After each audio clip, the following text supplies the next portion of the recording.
Assalamualaikum warahmatullahi wabarakatuh. Perkenalkan, kami dari kelompok 4 akan mempresentasikan materi mengenai pengujian hipotesis komparatif.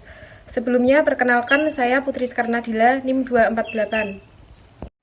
Nama saya Febila Khurratu Ainina, NIM 261. Perkenalkan, nama saya Muhammad Febriansyah, NIM 1240 2193 269.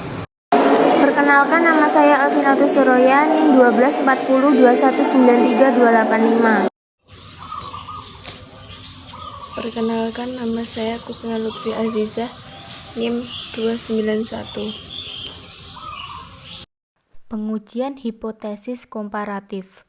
Menguji hipotesis komparatif berarti menguji parameter populasi yang berbentuk perbandingan melalui ukuran sampel yang juga berbentuk perbandingan. Hal ini juga dapat berarti menguji kemampuan generalisasi atau signifikasi hasil penelitian yang berupa perbandingan keadaan variabel dari dua sampel atau lebih. Bila H0 dalam pengujian diterima, berarti nilai perbandingan dua sampel atau lebih tersebut dapat digeneralisasikan untuk seluruh populasi di mana sampel-sampel diambil dengan taraf kesalahan tertentu. Desain penelitian masih menggunakan variabel mandiri atau satu variabel, seperti halnya dalam penelitian deskriptif. Tetapi variabel tersebut berada pada populasi yang berbeda atau pada populasi dan sampel yang sama tetapi pada waktu yang berbeda. Terdapat dua model komparasi, yaitu komparasi antara dua sampel dan komparasi antara lebih dari dua sampel yang sering disebut dengan komparasi K-sampel. Selanjutnya, setiap model komparasi sampel dibagi menjadi dua jenis, yaitu sampel yang berkorelasi dan sampel yang tidak berkorelasi yang disebut dengan sampel independen. Teknik statistik untuk menguji hipotesis komparatif. Bentuk komparatif ini dibagi menjadi dua, yaitu komparatif antara dua sampel dan komparatif K-sampel. Komparatif dua sampel dibagi menjadi dua jenis, yaitu sampel yang berkorelasi dan sampel yang tidak berkorelasi atau independen. Sampel yang berkorelasi untuk statistik parametrik, yaitu t-test dua sampel untuk data yang berbentuk interval atau rasio, sedangkan untuk statistik non-parametrik terdiri dari MC-Neymar untuk data yang berbentuk nominal, sig-test, dan Wilcoxon-Method Pairs untuk data yang berbentuk ordinal. Dan untuk sampel yang independen terdiri dari t-test dua sampel untuk data yang berbentuk interval atau rasio, Wishart excite, dan C-quadrat two sampel untuk data yang berbentuk nominal, median test, Mann-Whitney U-test, Kolmogorov-Smirnov, dan Wood-Wolfowitz untuk sampel yang berbentuk ordinal. Sedangkan untuk K-sampel, sampel yang berkorelasi terdiri dari one-way ANOVA dan two-way ANOVA untuk sampel yang berbentuk untuk data yang berbentuk interval atau rasio, C-quadrat for K-sampel, dan Cochrane-Key untuk data yang berbentuk nominal, Friedman dan two-way ANOVA untuk data yang berbentuk ordinal.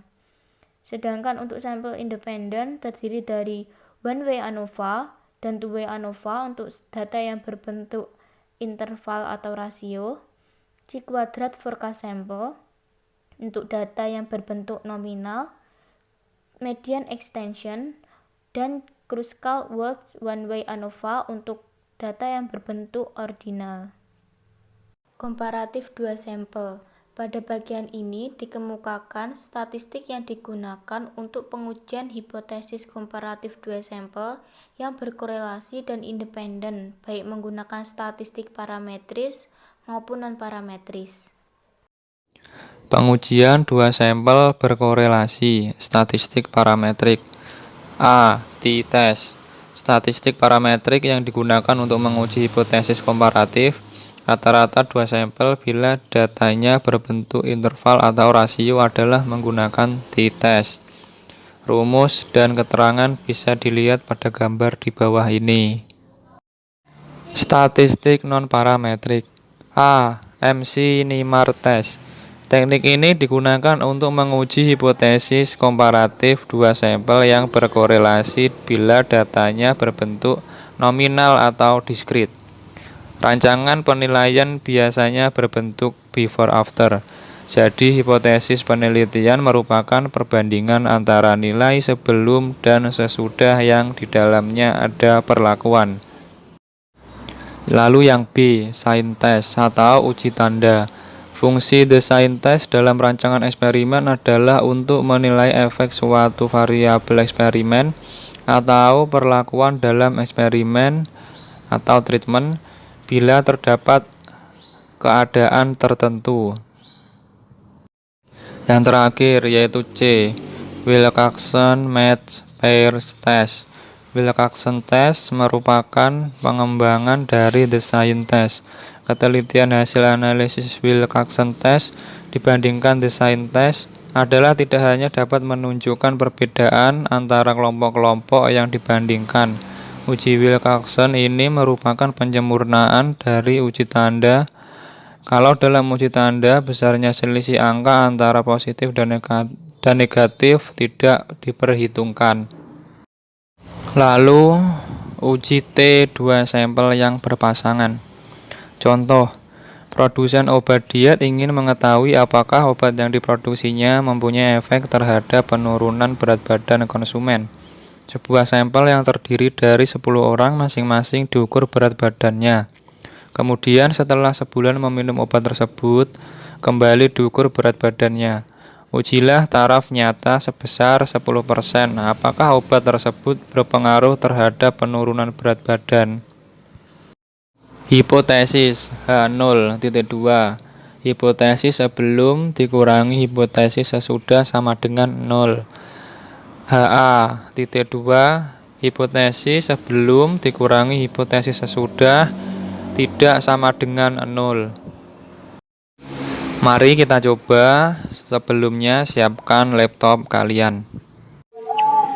Baik, langsung saja kita ke praktik yang pertama, yaitu uji dua sampel berkorelasi. Langkah awal, jangan lupa masuk ke menu variable view. Setelah itu, kita ketik variabelnya yang pertama, yaitu sebelum, dan yang kedua, sesudah. Nah, kalau sudah seperti ini, pastikan bagian measure sudah berubah menjadi scale. Kalau belum, bisa teman-teman ubah. Untuk bagian desimalnya tidak perlu diubah menjadi 0, karena data nanti ada 2 angka di belakang koma. Setelah itu langsung ke menu data view. Kita masukkan semua datanya dengan cara diblok agar lebih akurat.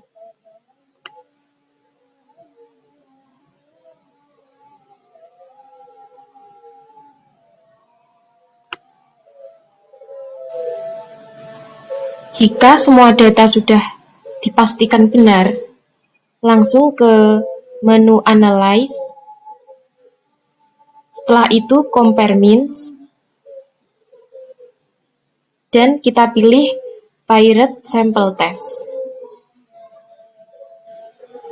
Setelah muncul seperti ini, langsung dipindahkan ke bagian Paired Variable dengan mengklik pada bagian tanda panah ini. Lanjut ke bagian sesudah, kita pindahkan juga. Kalau sudah dipindah semua, kita klik OK.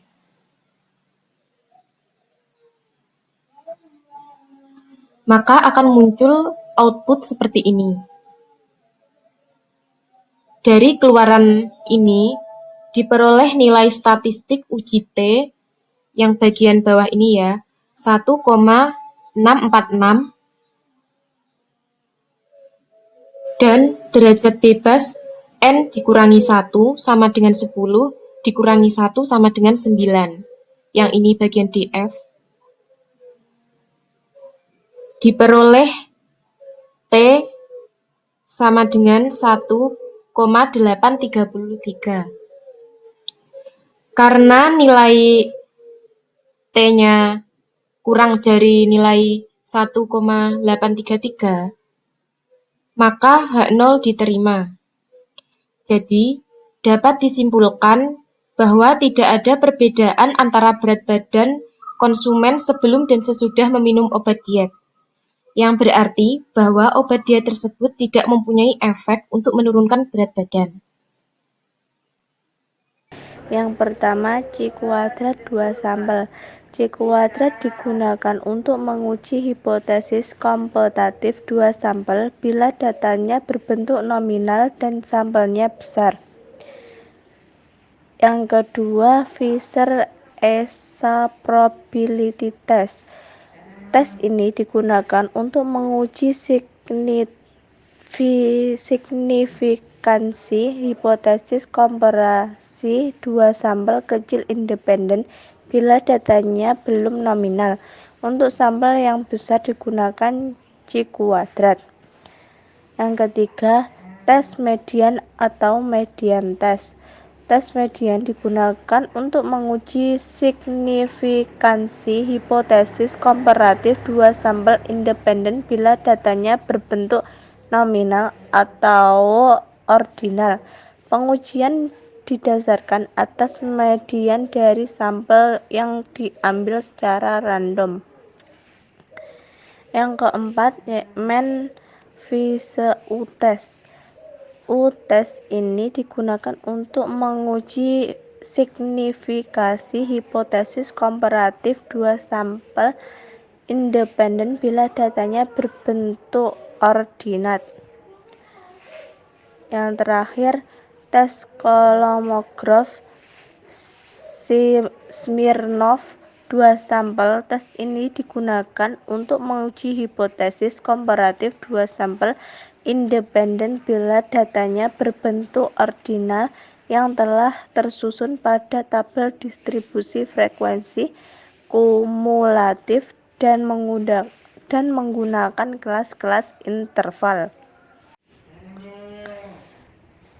Uji T2 sampel yang saling bebas.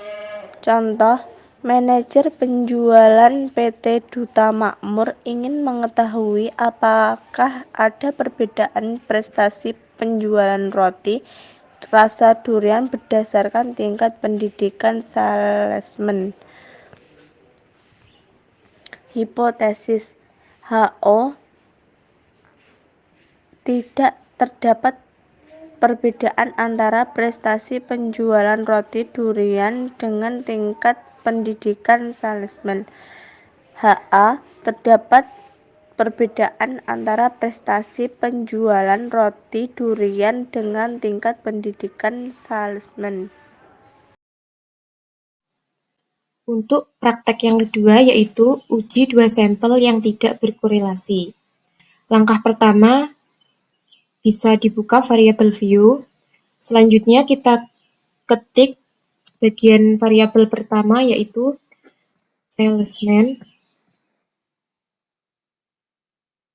Dan untuk yang kedua kita isi dengan durian.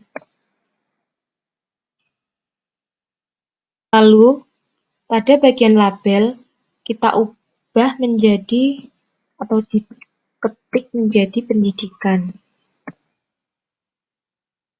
Untuk yang variabel salesman, desimalnya kita ubah menjadi 0.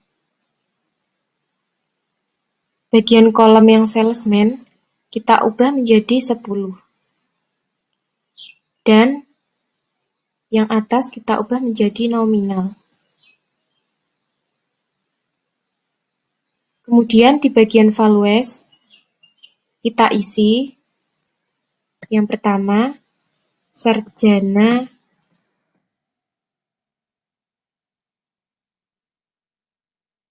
dengan salesman sarjana.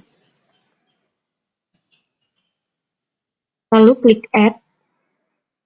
Yang kedua, salesman academy. Jadi ini sebagai kode bahwa untuk sarjana nanti kita beri kode 1, sedangkan untuk akademi diberi kode 2. Lalu klik OK. Setelah seperti ini, lanjut ke menu Data View. Lalu kita masukkan data yang sudah disiapkan.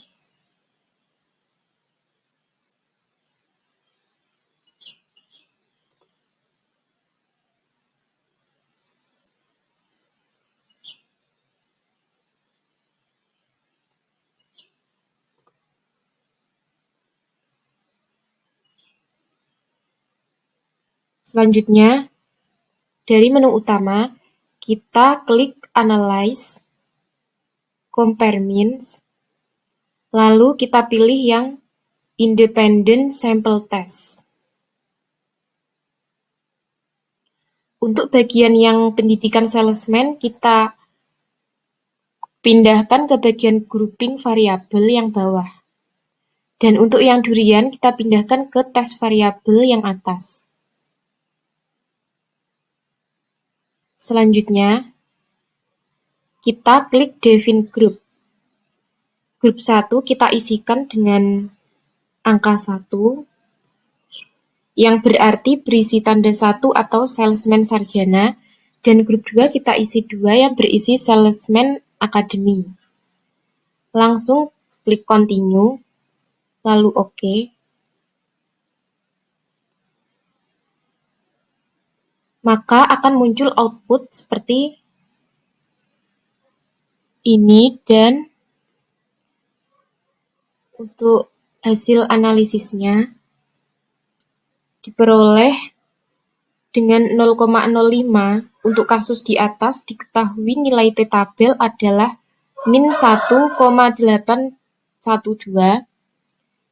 karena pada keluarannya diperoleh T hitung min 1,439 lebih besar dari T-tabelnya min 1,812. Maka H0 diterima.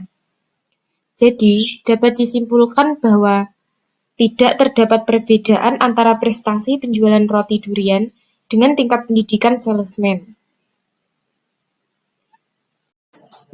Pengujian K-sampel berkorelasi, korelasi atau nominal, uji Cochrane. Tes ini digunakan dalam pengujian hipotesis komparatif K-sampel berkorelasi dengan data nominal dan dikotomis atau ya atau tidak. Rumus uji Cochrane dapat dilihat dalam tabel berikut. Test Friedman atau ordinal. Friedman two-way ANOVA, analisis varian dua jalan Friedman. Digunakan untuk menguji hipotesis komparatif K-sampel berkorelasi dengan data ordinal atau ranking. Rumus digunakan dapat dilihat dari tabel berikut. Uji K-sampel berpasangan dengan metode Friedman. Contoh, 3 jenis bahan bakar dicobakan pada 8 mobil sebagai sampel secara bergiliran dengan menggunakan masing-masing jenis bahan bakar sebanyak 200 liter mulai dari premium, pertalite, dan pertamax. Maka dicatat rata-rata daya tempuh per 1 liter. Hipotesis HO tidak ada perbedaan dari daya tempuh mobil berdasarkan jenis bahan bakar minyak yang digunakan. HI ada perbedaan dari daya tempuh mobil berdasarkan jenis bahan bakar minyak yang digunakan. Kita buka label baru dulu.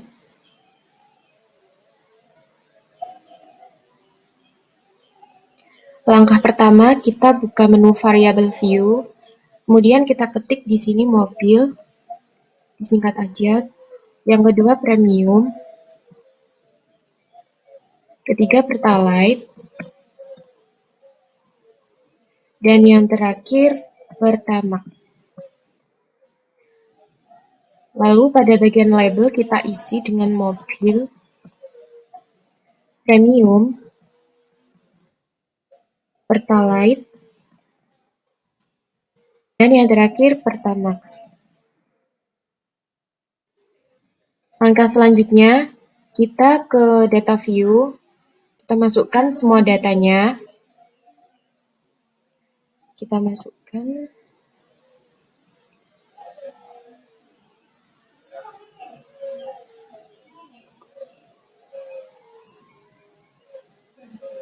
Kalau data semua sudah di-input, langsung kita ke menu Analyze, kemudian pilih Non-Parametric Test, dan selanjutnya pilih K-related sample.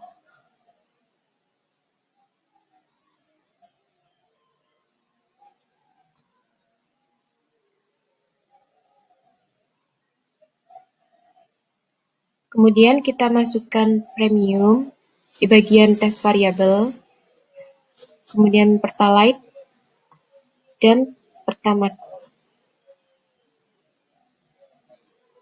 Lalu kita klik bagian OK. Lalu muncul bagian output seperti ini.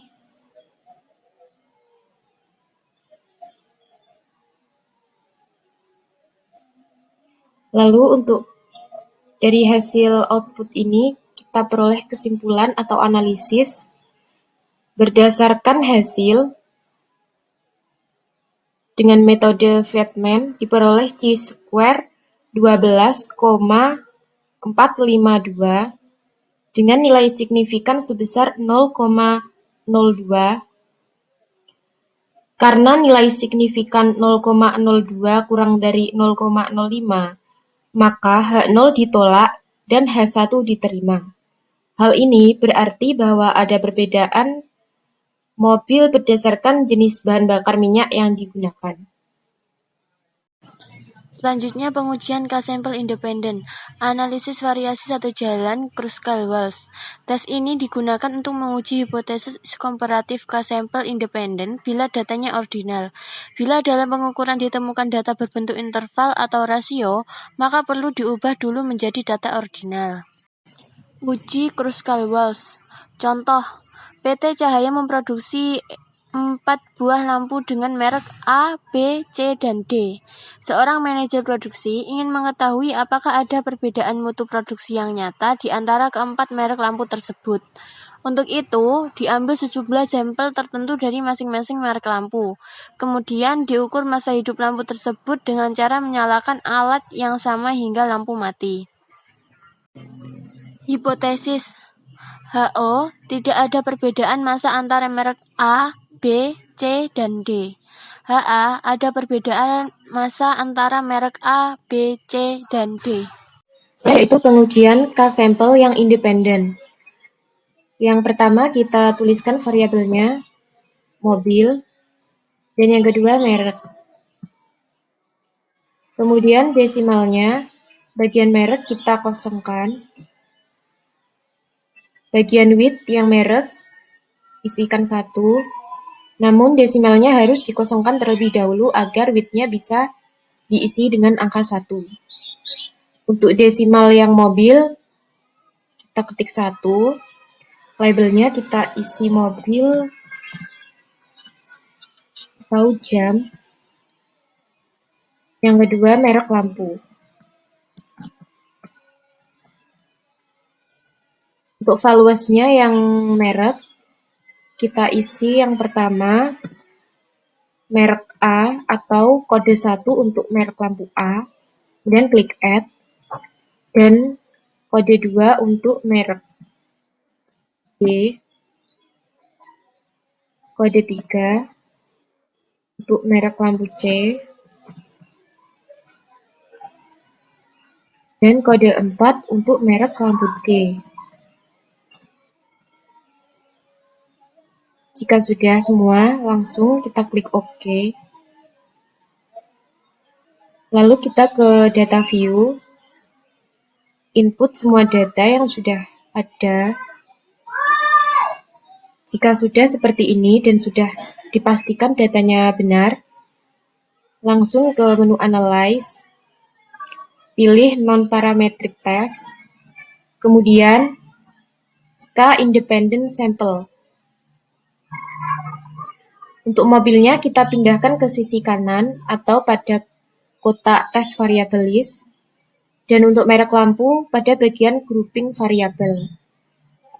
Dan define rank-nya untuk bagian minimum diisi 1, maksimum diisi 4. Langsung continue. Pastikan ini sudah dicentang bagian Kruskal-Walsh list. Kemudian kita klik OK. Maka akan muncul hasil seperti ini.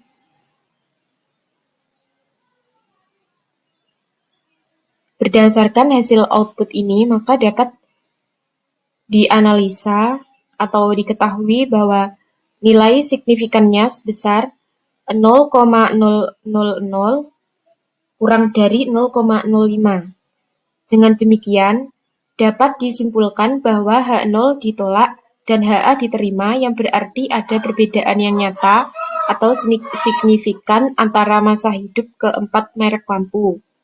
Dengan demikian, maka dapat dikatakan pula bahwa daya tahan atau masa hidup lampu merek A, B, C, D adalah tidak sama atau berbeda. Demikian presentasi dari kelompok kami. Apabila ada kesalahan, kami mohon maaf yang sebesar-besarnya. Wassalamualaikum warahmatullahi wabarakatuh.